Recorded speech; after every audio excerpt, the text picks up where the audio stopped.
Olá, Nara. Olá, Vanessa. Muito bom ter vocês aqui conosco, nossas grandes facilitadoras do Game Shift Gestão da Mudança. E hoje a gente vai falar um pouquinho, então, sobre essa coisa da mudança, né? Sobre as nossas áreas de resistência, como é que a mudança ela pode ser benéfica ou não para as nossas vidas, ou isso depende da forma como a gente reage. Então, a gente está aqui para bater um papo super aberto, sem roteiro, sobre como é que a gente faz para lidar melhor com as mudanças, antecipá-las e para que isso possa, sei lá, ajudar a gente na nossa carreira, ajudar as empresas a crescerem. Então, a gente vai falar um pouquinho sobre isso. E para começar, queria convidar você, Nara, para contar para a gente um pouquinho da tua experiência, né? A Nara, que é uma profissional, uma executiva de RH, que esteve dentro do mundo corporativo durante muitos anos.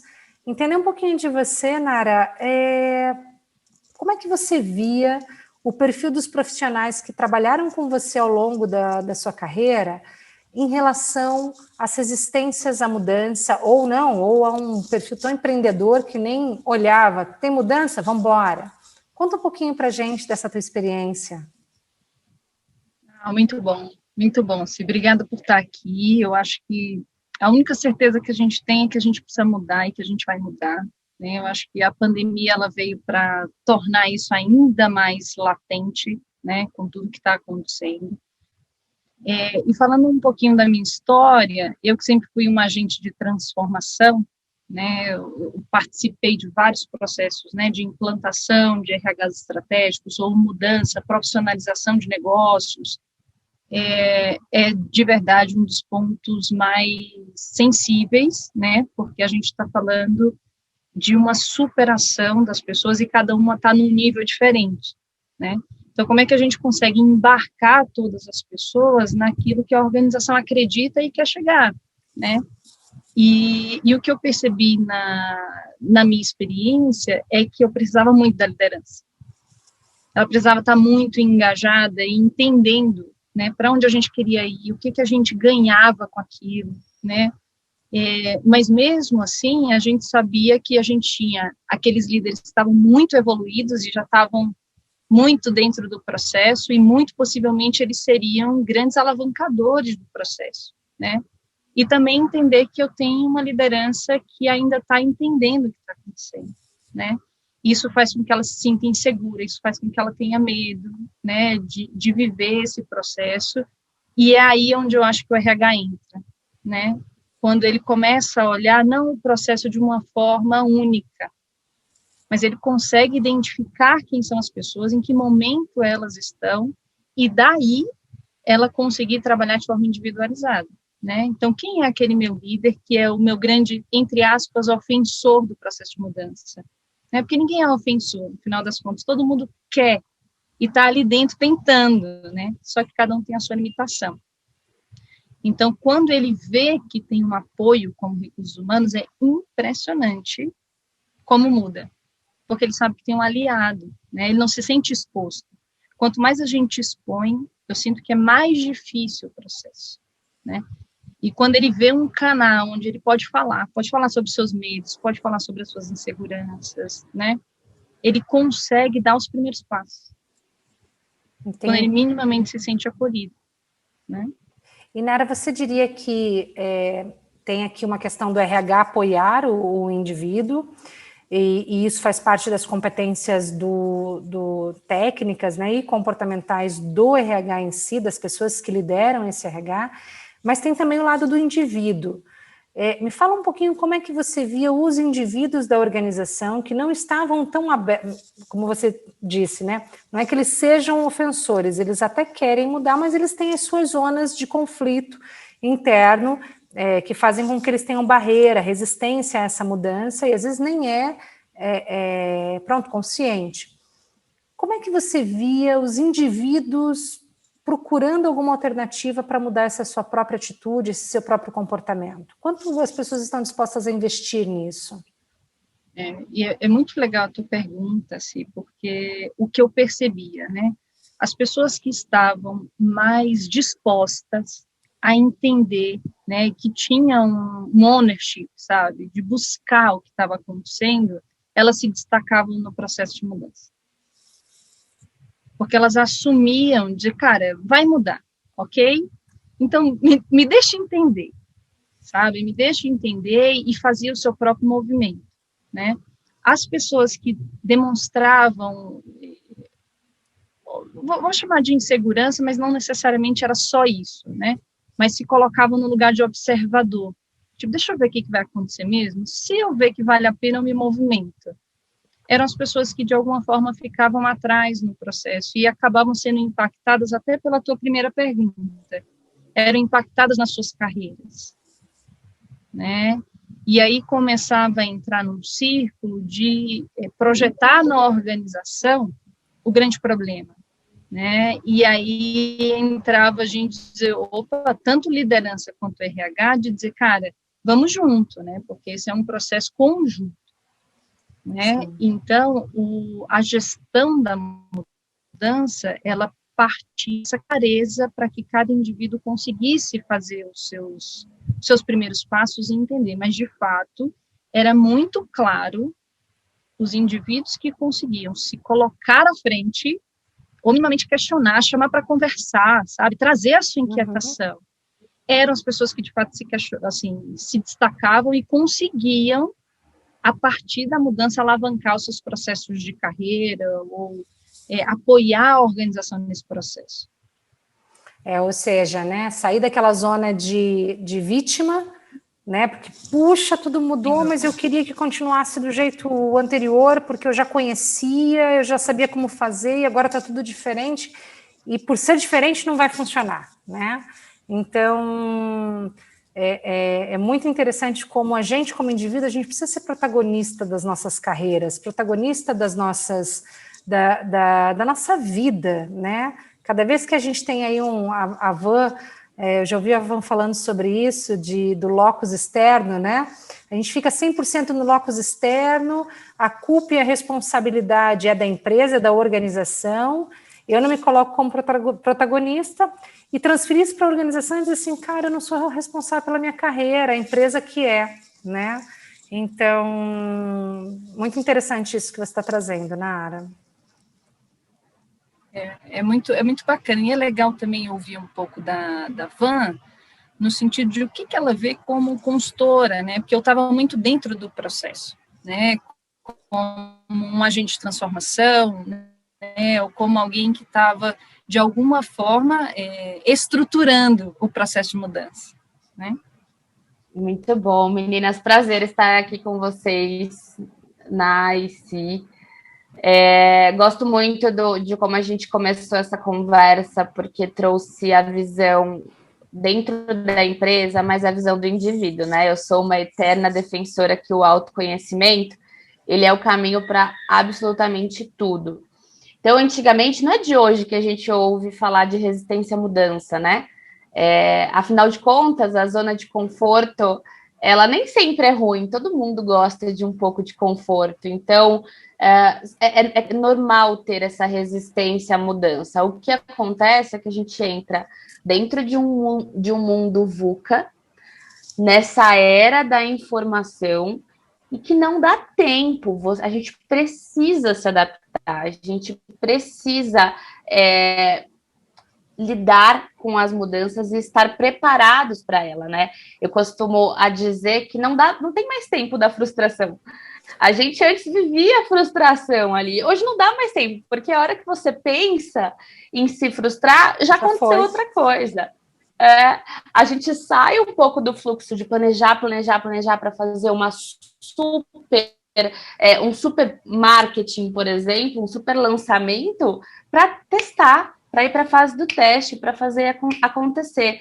E se você não tem uma equipe, né? Tanto obviamente, o líder é o que empodera essa equipe, mas se você tiver pessoas que não têm esse autoconhecimento sobre qual é a sua tendência, né? A gente tem tendências, então tem pessoas que gostam da zona de conforto e tem um pouco mais de dificuldade. Tem pessoas que têm uma questão de buscar muitas informações demais para tomar uma decisão, que a gente fala da zona da paralisia por análise. E o que acontece? Você tem tanta informação, você está buscando tanto conhecimento, cada vez mais você não consegue agir e dar o primeiro passo. E é aí que é o grande ponto, a gente não tem mais tempo para tudo isso. Então, a minha visão de fora, assim, falando até de RH e liderança, eu como consultora, não só de recrutamento, mas depois voltei para esse olhar de desenvolvimento humano, eu colocaria como chave o autoconhecimento, a pessoa aceitar. Eu adoro Jung fala muito sobre isso, né? Você não consegue mudar o que você não vê, o que você não sabe. Como que você desenvolve alguma coisa se você não tem conhecimento disso? E é por isso que muitas vezes feedbacks negativos não vão muito longe dali. Porque se a pessoa não compreender, se a pessoa não aprender, se a pessoa não souber, não vai fazer. Né? Aliás, isso é uma característica muito importante da mudança. Se a pessoa não souber por que ela está mudando, ela provavelmente não vai ser um agente transformador. Ela provavelmente vai ser uma pessoa que vai dificultar o processo da mudança. Tem que fazer sentido para ela, como consultora, né? Exato, tem que fazer sentido para a pessoa a mudança, né? E como é que ela sabe o que faz sentido para ela se ela não se autoconhece?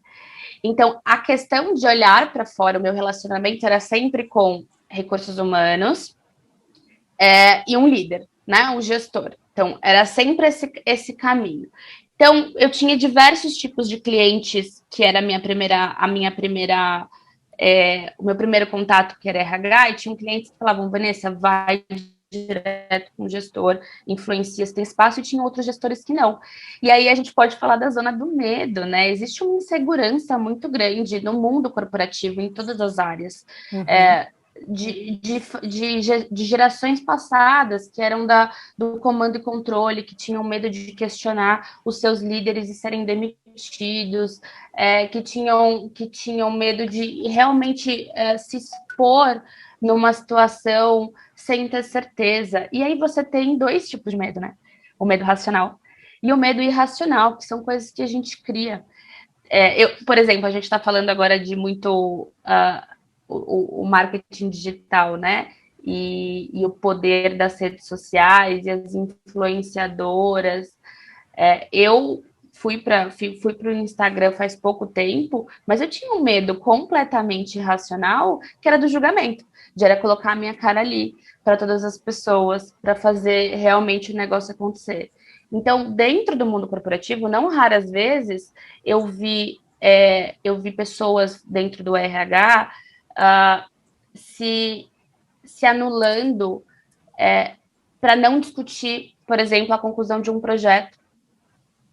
Então, não, mas o gestor quer assim. Não, tá tudo bem que o gestor quer assim, mas vamos mostrar para o gestor que existem outras possibilidades e que isso vão ter impactos negativos no negócio dele. Ah, não dá. Ele é realmente muito difícil de lidar.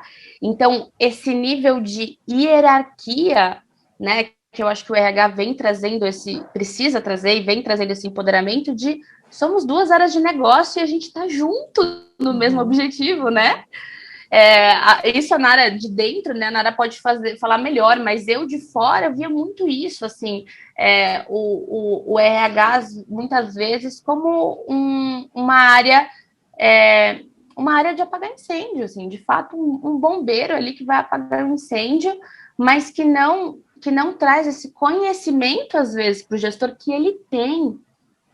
Que a gente fala, né? O RH estratégico. Normalmente, estratégico tem mais números do que pessoas, mas pessoas são pessoas que vão fazer os números, né? Não é uma coisa ou outra. As coisas não se separam dessa forma. Então, enfim, já falei demais aqui, né? Se deixar, eu fico falando, porque eu acho maravilhoso. Mas eu acho que é primordial esse autoconhecimento, tanto individual, quanto o teu líder, o teu RH, saber ali quem são as pessoas que vão te ajudar ou não, para que a gente possa influenciar os stakeholders, né? De uma forma, uma pessoa que busca muita informação, por exemplo, você tem que saber como você vai liderar essa pessoa. Chega, não precisa mais de informação, vamos dar o primeiro passo. Vamos fazer um pouquinho? Quem sabe se a gente fizer um pouquinho, você já sai ali daquela análise, já dá um conforto, né? Não precisa ser perfeito. A gente fica buscando uma perfeição que é a utopia. E você trouxe uma coisa super interessante, que é assim, né? O cérebro, ele não sabe distinguir o que é imaginação do que é realidade. Então, esse medo que você trouxe irracional, para o cérebro, ele sofre do mesmo jeito, como se aquilo fosse realidade, né? Então, quando você imagina uma situação, mesmo que seja só imaginação, que ela não esteja acontecendo, o seu corpo sofre, né? Você sente toda a questão química, inclusive, do sofrimento. E o lado positivo também. Então, se você consegue visualizar algo positivo acontecendo, o teu corpo também sente a adrenalina, também sente a emoção, como se aquilo realmente fosse real.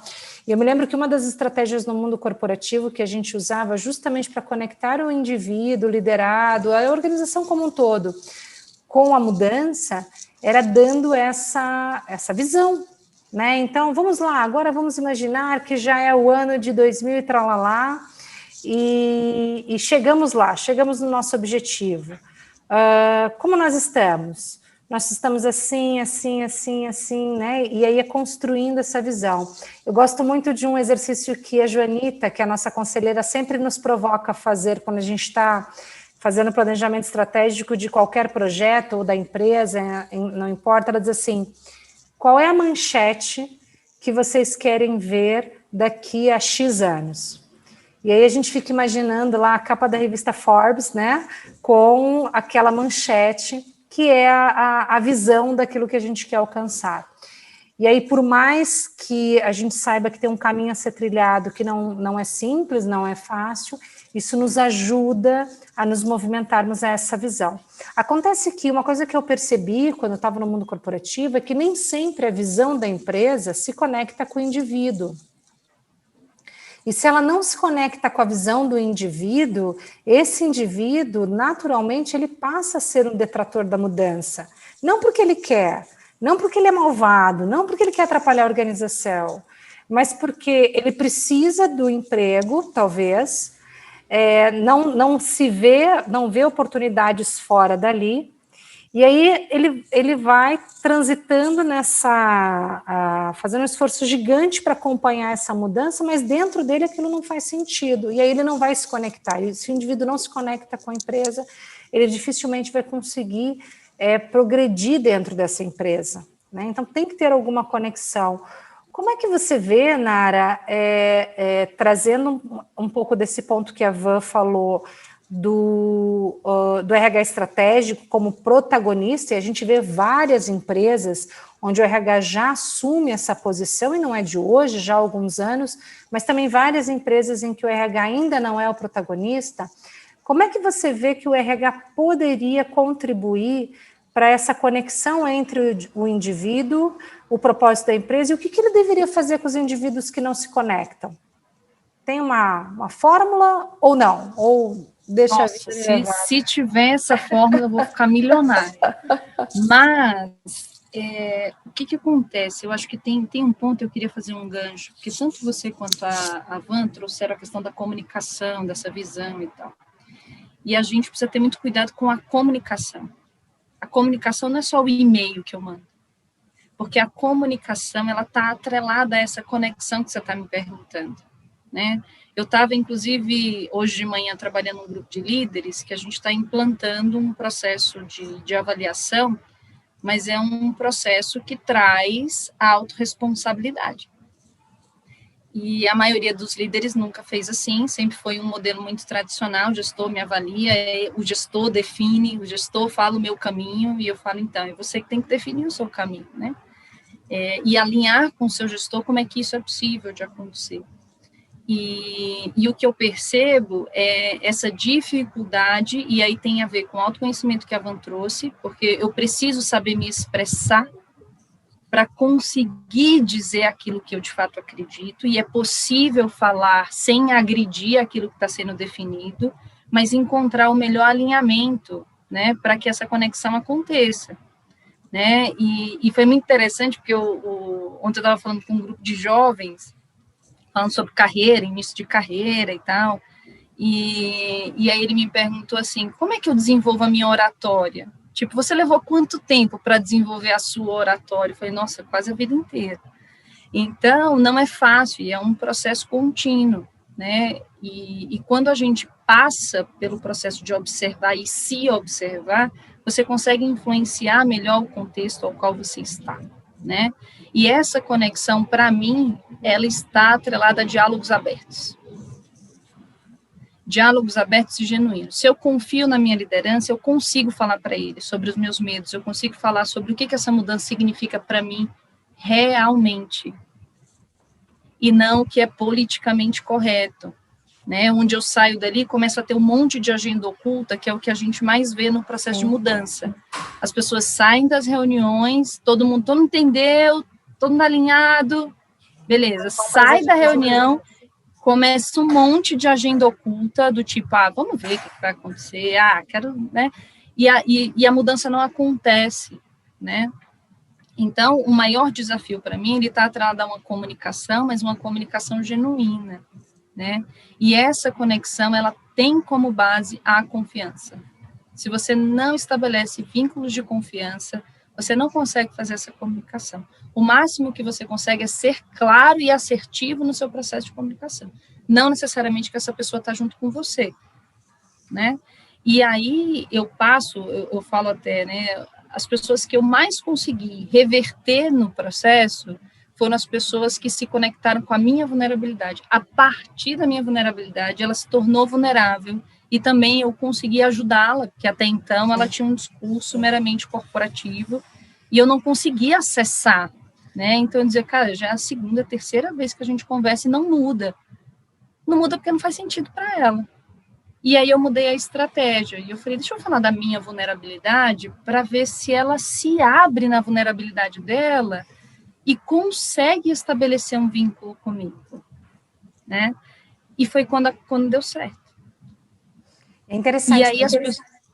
Pode falar. Não, termina. E aí as pessoas... Então, e aí essas pessoas que conseguiram de fato se conectar comigo, no exemplo que eu vivi, ela fala, estou aqui por você. E aí estabelece um vínculo de confiança absurda, inclusive de eu dizer, agora a gente vai mudar de direção. Ela disse, Nara, eu não entendi ainda, mas porque você está falando, eu vou. Depois eu entendo. Porque confia. Sabe que eu não vou colocar ela numa situação onde ela não vai dar conta. Percebe? Então, você aumenta o seu nível de relação e de conexão a ponto de você mobilizar as pessoas de uma forma muito mais rápida. E isso é muito interessante, né, Nara? Porque o que você está trazendo é o papel da liderança no processo de mudança, quando a gente está falando da organização, ela implica na liderança ter um autoconhecimento muito grande sobre si, sobre os seus gatilhos, implica na liderança conseguir criar vínculos com os seus liderados. Para criar vínculo, ela tem que se colocar mais vulnerável, porque a gente não se conecta com quem é intransponível. E até abrindo um grande parênteses aqui, eu estava assistindo esses dias, junto com o meu filho, a She-Ra, e a She-Ra de hoje não tem nada a ver com a She-Ra que a gente conheceu, porque a She-Ra que a gente conheceu era aquela She-Ra intransponível, que ela podia tudo, ela ganhava todas, né? Ninguém podia com ela, ela sabia tudo. E aí a gente vê, né, como muda de uma geração para outra. A She-Ra de hoje é uma She-Ra que tem questões de insegurança muito grande, ela está sempre em busca de para que ela existe, o que ela precisa fazer, qual é o caminho dela, né, que se foca num determinado instrumento, que é a espada que transforma ela em She-Ra. Quando essa espada não existe, ela já não sabe quem ela é. E aí, conectando um pouco com as nossas organizações, muitas vezes nós somos a organização e não nós mesmos, né? Então, a organização é a nossa espada, quando a gente não tem a espada, quem nós somos. E a liderança, ela passa por essa constante, essa constante reflexão e autoconhecimento que a Vanessa trouxe. E a partir do momento que ela entende quais são as suas fragilidades e quais são as suas potências e aplica isso no dia a dia, ela se conecta com os seus colaboradores, com os seus pares, porque a gente não lidera só com os nossos liderados, a gente lidera para os lados, para cima, para todo lado, principalmente num processo de transformação, como agentes de transformação, e é essa conexão que faz, esse vínculo que você traz, que faz com que as pessoas nos sigam ou não. E tudo bem se elas disserem que não, né? Eu acho que um dos suportes que toda organização pode ter, pode olhar para si mesma existem pessoas que não querem estar ali. Como é que eu apoio essa pessoa a fazer a transição e ir para o lugar onde ela quer estar? Né? E apoio ela a fazer essa mudança. Então, vou dar um exemplo. Eu tinha um liderado que, em todas as funções de liderança que eu estive ao longo dos últimos anos, eu sempre tive o hábito de marcar pelo menos 1 hora de conversa com cada um dos meus liderados diretos e também com os indiretos, conforme a agenda ia permitindo. E nesse momento era um momento em que a gente conversava não sobre a empresa, mas sobre ele, sobre o que ele queria da vida. E um determinado liderado disse assim, caramba, olha, e era um potencial, high potential total. Eu falei, cara, esse cara vai assumir essa posição e vai detonar. E ele olhou para mim e falou assim, não quero não, de jeito nenhum, adoro o que eu faço, eu amo o que eu faço, eu ganho o que eu preciso para ter o meu apartamento, viajar 1 vez por ano e pagar meu Uber, porque ele não queria carro, e eu estou feliz pra caramba, não vem querer que eu passe de fase, não quero, eu quero ser o melhor nisso que eu faço agora, né? Então, entender também que eu queria, como líder, provocar uma mudança que não era o que ele queria. Eu ia perder um excelente gerente, né, na posição de gerente que ele estava, e talvez não ia ganhar um excelente diretor.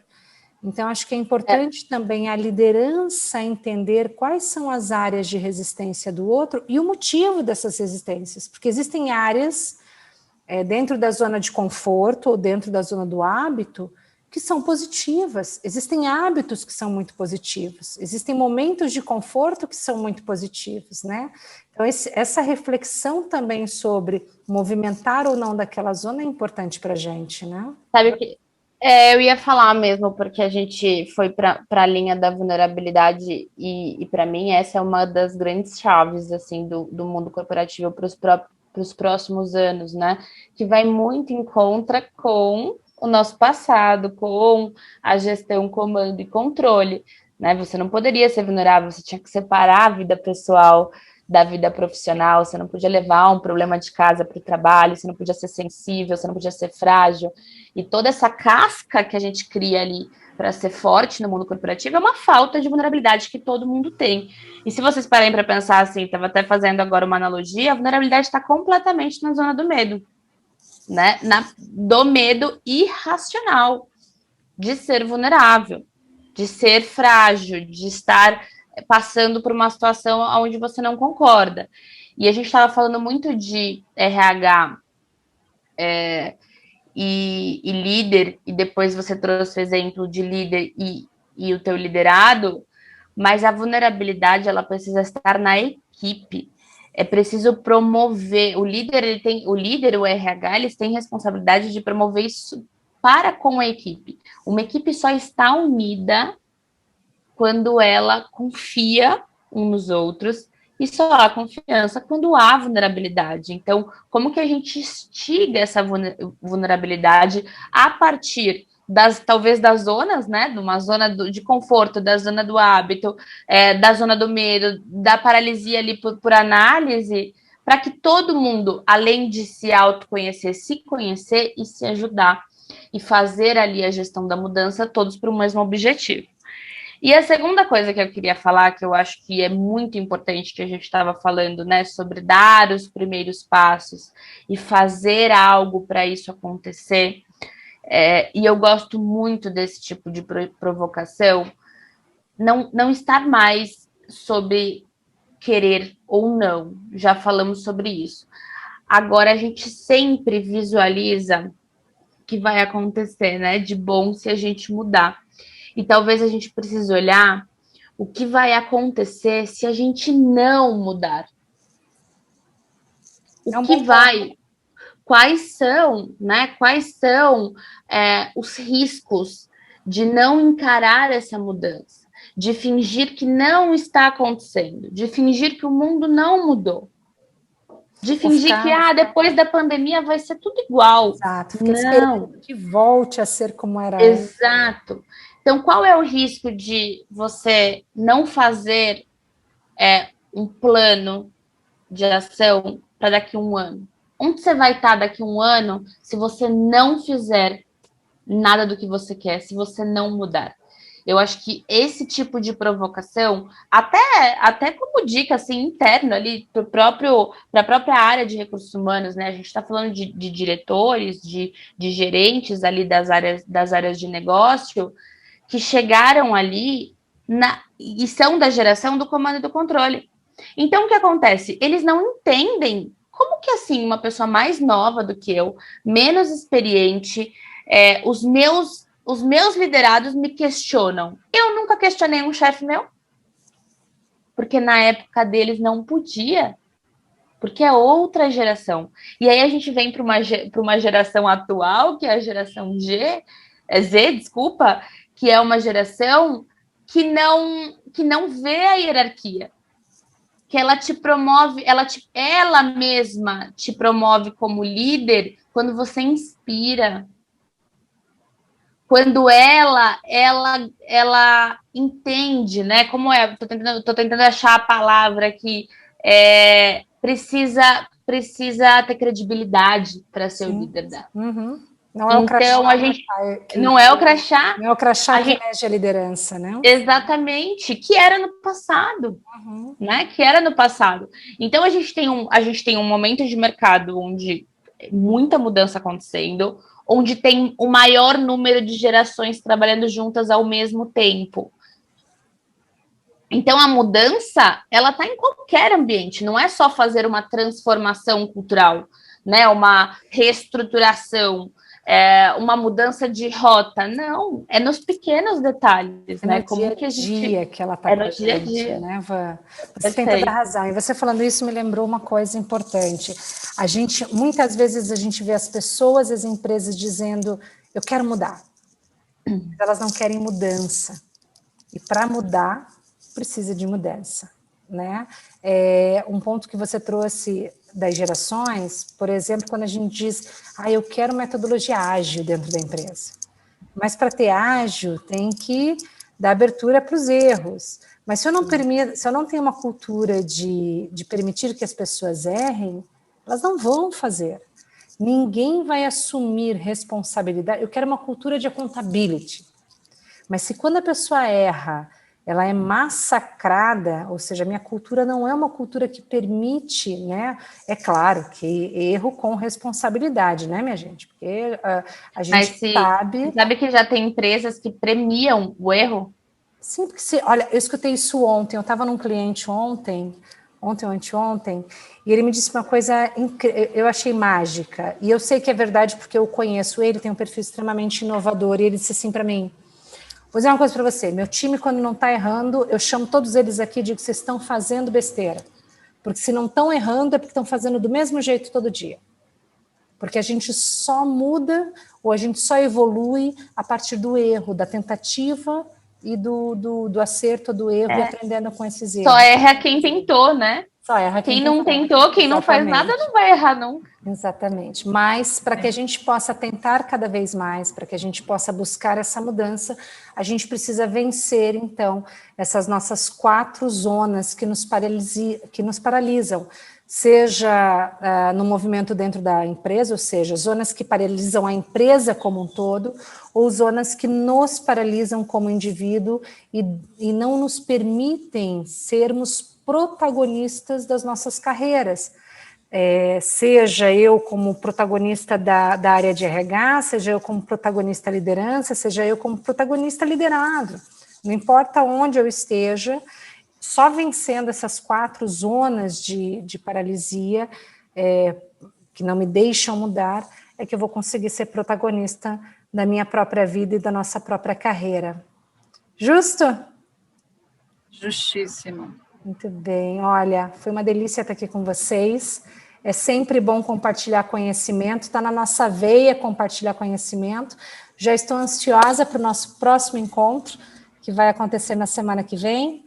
E eu espero aí que a turma que esteja nos assistindo possa contribuir também com as suas questões, com seus exemplos, com as suas recomendações.